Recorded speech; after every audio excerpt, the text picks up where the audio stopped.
अजय, ही दृश्य आपण सगळी पाहतोय रोड शोची. तुम्ही थेट मुंबईकरांचं म्हणणं आम्हाला ऐकवा. मुंबईकरांना नेमका काय वाटतंय? सर, मुझे जॉब के लिए जाना है. मैं एयरपोर्ट में जॉब के मेरा टाइम 7:30 का होता है, क्योंकि मेट्रो बंद है, यहाँ पे रिक्शा बंद है. पहले प्रशासन ने सूचना करना चाहिए था. आज मेट्रो बंद है तो हम हमारे पर्याय से हम जल्दी 4 बजे आके हम पैदल निकल जाते थे. पण मी गावी जाऊन मोदींसाठी वोटिंग केलं.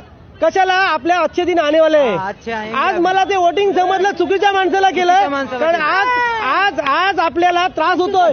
हे अच्छे दिन कोणालाच नको आहेत. हे अच्छे दिन आम्हाला नको आहेत. लोकांना आधी सूचना द्यायला पाहिजे होती की सगळा रोड शो होणार आहे म्हणून. किती लोकांना मनस्ताप होते सगळ्या लोकांना इकडे. अरे तुम्हाला यायचं होतं पण सगळ्यांना सुट्टी द्यायला पाहिजे होतं. आमच्या पण लहान पोरं आहे ना. आम्ही असं चालत जाणार का? मी राहते माहुल गावला, मी येते अंधेरीला कामाला. मोदीला वोटिंग करायचं नाही, सगळ्यांना त्रास व्हायला लागले. लोक चालत जातात. हे मोदीने विचार करायला पाहिजे की रोड शो घेऊन काय साध्य होणार आहे.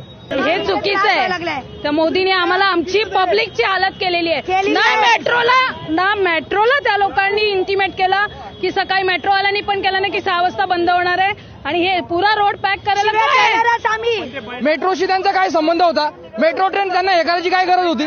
आज या पब्लिकला चालत यावं लागलं. हे जर हाल जर ते सर्वसामान्य करत असेल तर काय बोलायचं मग? ट्रेनचा संबंध काय आहे? नरेंद्र मोदी काय तिथे चालू होते काय मेट्रोवरती?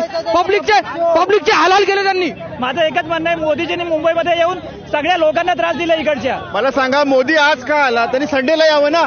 पब्लिक घरी असतं. आज पब्लिकला हालत त्याला गर्दी दाखवायची का? ही गर्दी दाखवायची आहे का? म्हणून आम्हाला चालत सांगितलं एका स्टेशन मागे या म्हणून.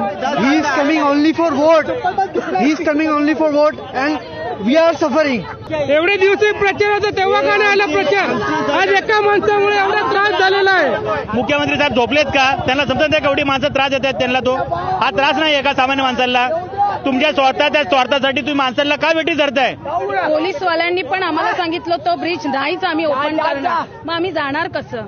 तुम्ही राहा ना ब्रिजवर उभे, आम्ही जातो सरळ. काय करा? आम्हाला नाही बघायचं त्या मोदीला.